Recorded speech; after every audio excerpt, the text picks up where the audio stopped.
आरोपी संजय रॉय को psychological test जारी। सीएफएसएल साइकोलॉजिस्ट की टीम कर रही है टेस्ट। साइकोलॉजिस्ट की 5 मेंबर्स की टीम टेस्ट कर रही है।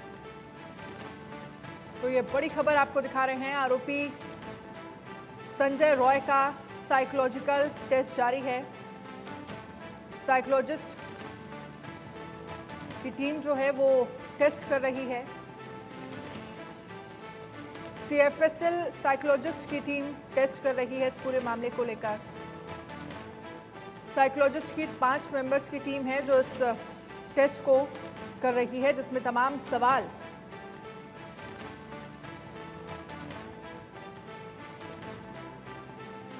पूछे जा रहे हैं। और वहीं कोलकाता रेप मर्डर केस के विरोध में प्रदर्शन। देश भर में डॉक्टरों के प्रोटेस्ट का 9वां दिन है।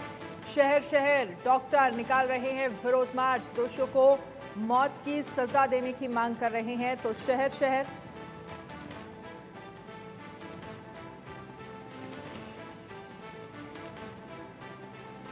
कोलकाता रेप मर्डर को लेकर देश भर में डॉक्टरों का प्रोटेस्ट जारी है। आज प्रोटेस्ट का 9वां दिन है और शहर शहर डॉक्टर्स जो हैं वो लगातार प्रोटेस्ट कर रहे हैं।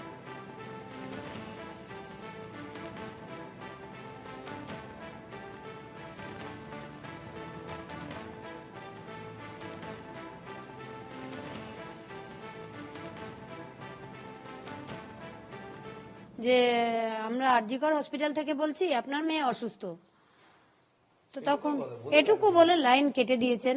তারপর তখন আমি ফোন করি যে আমার মেয়ের কি হয়েছে, আমার মেয়ের কি হয়েছে। তো উনি বলেন আমি তো ডক্টর নই, ডক্টরের কাছে নিয়ে যাচ্ছি, ডক্টরই বলবেন কি হয়েছে, আপনারা আসুন। তখন আমরা এসে আমাদের ড্রাইভারকে নিয়ে যখন যাচ্ছি তখন উনি বললেন, আবার ফোন করলাম, তখন উনি বললেন আপনারা কি আসছেন।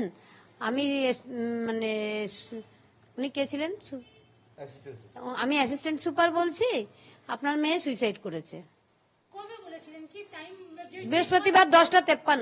না, যে ফার্স্ট কল এসেছিল কি আপনার মেয়ে অসুস্থ, ওইটা দিন কি ছিল? বৃহস্পতিবার 10:53। শুক্রবার 9 তারিখ। ও বৃহস্পতিবার ডিউটি গেছে, শুক্রবার মানে 10:53 তখন ফোন আসে প্রথম। पर्सनली तो कोई डिपार्टमेंट पूरा कोई ना कोई है, डिपार्टमेंट का कोई ना कोई इसका साथ इन्वॉल्व है। प्रिंसिपल की भूमिका को लेकर क्या बोलेंगे इस केस? प्रिंसिपल तो हम तो क्या बोला, हम उसको जरूरत पड़ा उन्होंने बोलता है उसको हम लोग हमारा ऑफिस में बुलाओ, हम नहीं जा सकते। बाद में उन्होंने आया था लेकिन हम लोगों से बात नहीं किया। और सीपी थोड़ा हमको क्या बोले मलहम लगाना जो है ना वैसे ही कर रहा था। अगले दिन तो कोलकाता पुलिस के ऑफिसर भी आपसे मिलने आए थे, हाँ, वो उन्होंने क्या आश्वासन दिया था? उन्होंने भी आश्वासन देके चला गया, लेकिन हम लोग को देखा जो आश्वासन उन्होंने दे रहा है वो हम लोग ठीक नहीं लगा, इसलिए सीबीआई के पास गया। तो जो क्रिमिनेशन घाट का बारे में बोलता है, श्मशान घाट के बारे में, उधर 3 बॉडी पड़ा हुआ था, लेकिन उसका पहले ही हमारा लड़की का बॉडी जला दिया गया। क्यों, क्या वजह थी ऐसी? आप लोगों ने मना नहीं किया? आप लोग भी तो थे वहाँ पे। नहीं, इसमें तो क्या उस टाइम में तो हम लोग तो क्या बोले, हम लोग तो पूरा चूर चूर हो गया। हम उसके लिए तो मेरा क्या बोलेंगे उसको। रैनिक हमारे साथ ज्यादा जानकारी के लिए कोलकाता से लाइव जुड़ गए हैं। रैनिक, क्या चल रहा है वहां पर? जांच कहां तक पहुंची? संजय रॉय को लेकर, आरोपी को लेकर क्या जानकारी है? साइकोलॉजिकल टेस्ट किया जा रहा है आज। एकदम देखिए, जो मेन एक्यूज संजय राय को आज सीबीआई की तरफ से साइकोलॉजिकल टेस्ट किया जा रहा है, क्योंकि सीबीआई को लगता है कि संजय राय का जो बयान है, ये बयान वो सही तरीके से दे रहा है कि नहीं, इसमें कोई झूठ है कि नहीं, ये पूरा कोई कहानी है कि नहीं, ये जानने का कोशिश सीबीआई की तरफ से किया जा रहा है। दूसरी तरफ सीबीआई की तरफ से ये भी नजर है कि संजय राय का जो पिछला बैकग्राउंड, वो बैकग्राउंड भी छाना जा रहा है सीबीआई की तरफ से। सीबीआई की तरफ से जिस जगह में संजय राय रहता था, उस जगह का जो एरिया, उस एरिया का जो लोग जिसके साथ संजय राय का परिचय था, उनसे पूछताछ, और उसके साथ साथ जिस जगह संजय रहता था, यानी जिस जगह से अरेस्ट हुआ है, पुलिस बैरक में किस किसके साथ रहता था, लास्ट क्या बात हुआ था संजय के साथ, ये जो काम सीबीआई की तरफ से किया जा रहा है। दूसरी तरफ सीबीआई का जो एक्सपर्ट टीम लगे हैं पूरा जो क्राइम सीन है वो क्राइम सीन को रिक्रिएट करने के लिए, क्योंकि आज भी लगातार 3 दिन हो चुका है सीबीआई की तरफ से जो 3D स्कैनिंग का प्रक्रिया वो भी आज भी किया जा रहा है। यानी आरजी कौर मेडिकल कॉलेज का जो जिस जगह में ये सेमिनार हॉल, उस जगह से किस रास्ते से बाहर जा सकते हैं, किस रास्ते से अंदर जा सकते हैं, कौन से रास्ते हैं, कितना रास्ता है अंदर जाना है और बाहर आने के लिए, उस जगह को 3D स्कैनिंग के माध्यम से इकट्ठे करने का काम सीबीआई की तरफ से किया जा रहा है। और सीबीआई की तरफ से ये भी देखा जा रहा है कि सिर्फ संजय रॉय इसमें शामिल है कि दूसरा कोई भी इसमें शामिल है, क्योंकि जो फॉरेंसिक रिपोर्ट है वो फॉरेंसिक रिपोर्ट को जांच करने के लिए भी एक एक्सपर्ट टीम तैयार किया गया है मेडिकल ऑफिसर्स के साथ और फॉरेंसिक एक्सपर्ट के साथ। तो ये जो फॉरेंसिक रिपोर्ट है, जो सैंपल फॉरेंसिक की तरफ से कलेक्ट किया गया था, उसको भी जांचा जाएगा। सीएफएसएल का टीम कोलकाता आ पहुंचा है, सीएफएसएल का टीम की तरफ से भी ये जो फॉरेंसिक जो चीज है उनको जांचा जाएगा। वो लोग आज सेमिनार हॉल में विजिट भी कर सकते हैं और विजिट करके पूरा जो जिस जगह में ये पूरा घटना घटा है वो उसको देख सकते हैं। यानी पूरा सीन रिक्रिएशन का जो कोशिश सीबीआई की तरफ से एक तरफ किया जा रहा है, दूसरी तरफ जो पूछताछ का प्रक्रिया वो भी सीबीआई की तरफ से किया जा रहा है, क्योंकि आरजी कौर मेडिकल कॉलेज का एक्स प्रिंसिपल संदीप घोष को लगातार 3 दिन से पूछताछ कर रहे हैं सीबीआई ऑफिशियल। उनके जो मोबाइल फोन को भी छाना जा रहा है, उनका जो ड्राइवर उनको भी पूछताछ कर रहे हैं सीबीआई। और उसके साथ साथ ही जो जूनियर डॉक्टर है जो उस रात में काम में थे, जो भी जितना भी डिपार्टमेंट है, जितना भी लोग उसी टाइम में आरजी कौर हॉस्पिटल में मौजूद थे, उनको पूछताछ कर रहे हैं सीबीआई कि किसी ने दूसरा किसी को अंदर जाते हुए देखा था कि नहीं। यानी जिस टाइम पीरियड में ये घटना घटा है उस टाइम पीरियड में क्या क्या मूवमेंट हुआ था, वो मूवमेंट को अभी नजरबंदी कर रहे हैं सीबीआई ऑफिशियल। और उसके आधार पर ही ये जो पूरा केस को रिक्रिएट करेगा सीबीआई, ये कह सकते हैं।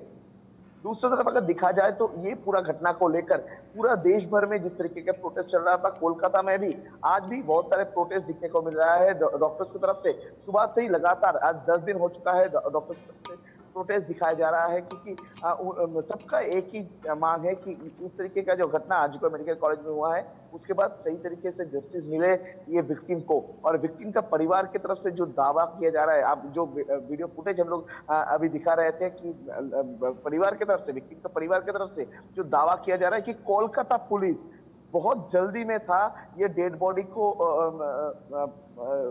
पुराने के लिए, डेड बॉडी को स्मैश करने के लिए, डेड बॉडी को जल्द से जल्द हैंडओवर देने के लिए डेड बॉडी को। अगर आप जिक्र कोलकाता पुलिस का कर रहे हैं तो कोलकाता पुलिस की कार्यशैली में कई बार सवाल खड़े हो रहे हैं।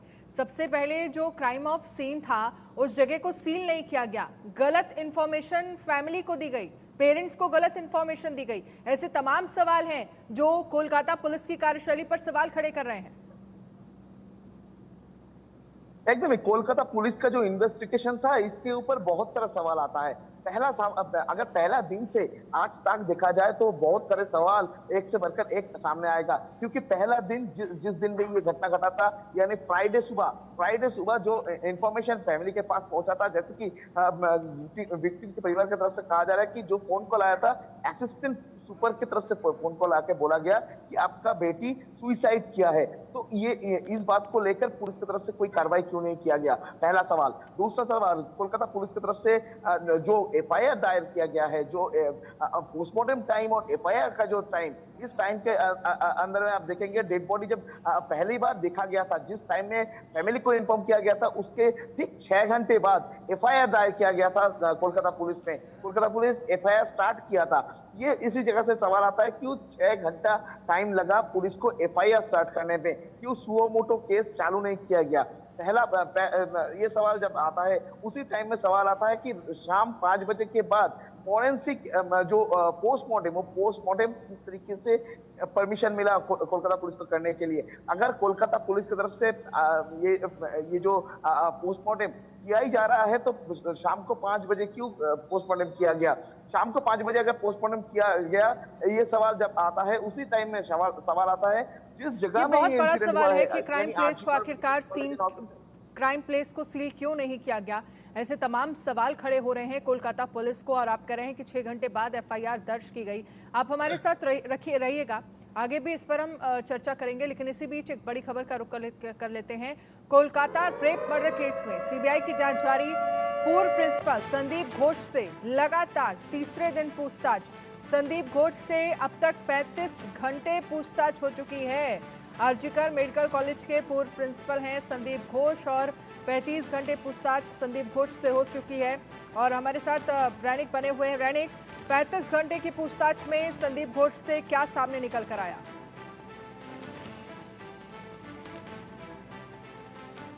प्रक्रिया इसमें बहुत सारे सवाल सीबीआई की तरफ से संदीप घोष को किया गया। जो सीबीआई का सोर्सेस से इंफॉर्मेशन मिल रहा है कि इसमें संदीप घोष को पहले तो पूछा गया था कि ये जो पूरा घटना, ये घटना संदीप घोष को कब मालूम पड़ा।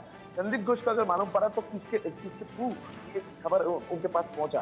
उनके पास जब खबर पहुंचा तो उनके पास क्या इंफॉर्मेशन था। ये जो सुसाइड का जो क्लेम बार बार से आ रहा है कि परिवार के पास जो इंफॉर्मेशन गया था उसके मुताबिक उनको बोला गया था कि सुसाइड हुआ है। ऐसा इंफॉर्मेशन संदीप घोष के पास आया था कि नहीं, ये भी जानने का कोशिश सीबीआई की तरफ से किया जा रहा है। दूसरी तरफ संदीप घोष क्यों इतना जल्दी रिजाइन करना चाहते थे आरजीकर मेडिकल कॉलेज से, क्योंकि इसी जगह से सवाल आता है कि एक जगह में जिस जगह में इंसिडेंट हुआ, जिसका कोलकाता पुलिस की तरफ से जांच जारी है, जिसका जांच में कौन से एंगल निकल के आएगा मालूम नहीं था, उसी जगह से क्यों संदीप घोष को जल्द से जल्द रिजाइन करना पड़ा। अगर रेजिग्नेशन दिया तो क्यों उनको दूसरी जगह ट्रांसफर कर दिया गया, ये सवाल भी सीबीआई के मन में है। क्योंकि संदीप घोष ने जब रेजिग्नेशन दिया था उसी टाइम में संदीप घोष की तरफ से कहा गया ये इंसिडेंट की वजह से वो रेजिग्नेशन दे रहे हैं, और इसी जगह से सवाल आता है तो इंसिडेंट की वजह से संदीप घोष क्यों रेजिग्नेशन दे रहे थे। संदीप घोष क्या जो इंट्रोगेशन को छुपाना चाहते थे। दूसरी जगह ये लड़की के बारे में क्या क्या इंफॉर्मेशन संदीप घोष के पास था। संदीप घोष का जो मोबाइल डेटा भी सीबीआई अभी जांचना चाहते हैं, क्योंकि सीबीआई को लगता है संदीप घोष ने जो बयान दिया जानना जरूरी है, क्योंकि शायद संदीप घोष ने ये जो पूरा घटना को लेकर किसी के साथ मोबाइल में व्हाट्सएप में कोई चैट किया था कि नहीं, सोशल मीडिया में कोई चैट किया था कि नहीं, ये भी जानना सीबीआई के लिए जरूरी है। और इसी वजह से शायद संदीप घोष का जो मोबाइल फोन उनको सीज करके उनका जांच पड़ताल कर सकता है सीबीआई, ऐसा सोर्स की तरफ से इंफॉर्मेशन मिल रहा है। मगर अभी देखना होगा कि संदीप घोष का ये जो 35 घंटे का लगातार पूछताछ का प्रक्रिया, ये प्रक्रिया में सीबीआई संतुष्ट होते कि नहीं, क्योंकि लगातार 3 दिन से सीबीआई की तरफ से संदीप घोष को बुलाया जा रहा है, उनको लगातार पूछताछ किया जा रहा है। पहला दिन रात को 2:30 बजे छोड़ा गया, कल रात 12:30 बजे संदीप घोष को छोड़ा गया, फिर से आज सुबह 10:30 बजे उनको सीबीआई ऑफिस में बुलाया गया। उसके बाद से उनका लगातार पूछताछ चल रहा है। दूसरी तरफ संदीप घोष का जो ड्राइवर उनको पूछताछ करना चाहते हैं। ठीक है रैनिक, आप हमारे साथ रहिएगा, आगे भी इस पर हम आपसे अपडेट लेंगे। इसी बीच एक और बड़ी खबर का रुख कर लेते हैं। कोलकाता रेप मर्डर केस से जुड़ी बड़ी खबर। टीएमसी सांसद सुखेंदु शेखर को समन जारी। कोलकाता पुलिस ने जारी किया है समन। केस को लेकर अफवाह फैलाने का आरोप है। टीएमसी सांसद पर फर्जी खबरें भी फैलाने का आरोप है। तो सुखेंदु शेखर को समन जारी किया गया है। रैनिक, इस पर आपके पास क्या जानकारी है, किस आधार पर यह समन जारी किया गया? हालांकि ये कहा जा रहा है कि फर्जी खबरें फैलाने का उन पर आरोप है, टीएमसी से सांसद है। देखिए, पहला बात तो यह सुखेंदु शेखर राय के ऊपर ये जो समन जारी किया गया है, इसके पीछे अगर आप देखेंगे तो कुछ ही समय पहले सुखेंदु शेखर राय की तरफ से सोशल मीडिया प्लेटफॉर्म में एक पोस्ट किया गया था, जिस पोस्ट में लिखा गया था कि सीबीआई को चाहिए कोलकाता पुलिस का जो पुलिस कमिश्नर विनीत गोयल, उनको हिरासत में लेकर पूछताछ करना आरजीकर ये मामले में। क्यों आरजीकर का ये केस को लेकर कोलकाता पुलिस ने कोई एक्शन नहीं लिया, कोई कार्रवाई नहीं किया, ये सवाल सुखेंदु शेखर राय की तरफ से जब उठाया गया, सुखेंदु शेखर राय के अगेंस्ट में समन जारी कर दिया कोलकाता पुलिस। कोलकाता पुलिस का कहना है कि सुखेंदु शेखर राय, ये जो टीएमसी का एमपी है, वो सुखेंदु शेखर राय कोलकाता पुलिस का अगेंस्ट में या तो ये पूरा आरजीकर का केस में र्यूमर फैला रहा है, क्योंकि पहले भी देखा गया था फेक न्यूज और र्यूमर फैलाने के लिए 70 लोगों को समन किया गया था कोलकाता पुलिस की तरफ से। उसमें नया नाम ऐड हुआ ये सुखेंदु शेखर राय। सुखेंदु शेखर राय की तरफ से ये जो बयान दिया गया था, इसके आधार पर टीएमसी पहले दिन से प्रेशर में आ गया था, क्योंकि सुखेंदु शेखर रॉय टीएमसी का एक रिनाउंड एमपी है। उनके तरफ से कमेंट जो पोस्ट किया गया था उसमें साफ साफ टारगेट किया गया था कोलकाता पुलिस का सीपी विनीत गोयल को, और उसी के पोस्ट को लेकर कुणाल घोष यानी टीएमसी का स्पोक्स पर्सन की तरफ से भी कहा गया कि सुखेंदु शेखर रॉय का जो बयान, वो बयान को टीएमसी नहीं मानता है। टीएमसी का कहना ही, या तो कुणाल घोष का कहना था कि कोलकाता पुलिस का जो एक्शन था, कोलकाता पुलिस का जो मूवमेंट था वो सही था। कोलकाता पुलिस 12 घंटे के अंदर ये जो मेन एक्यूज को अरेस्ट कर लिए थे। जब ये टीएमसी के बीच में इंटर क्लैश चल रहा था आरजीकर मेडिकल कॉलेज का इंसिडेंट को लेकर, एक तरफ कुणाल घोष का पाल्टा पुलिस की तरफ से र्यूमर फैलाने के रूप में। चलिए, शुक्रिया ये रैनिक बहुत ही, तमाम जानकारी के लिए। आगे भी आप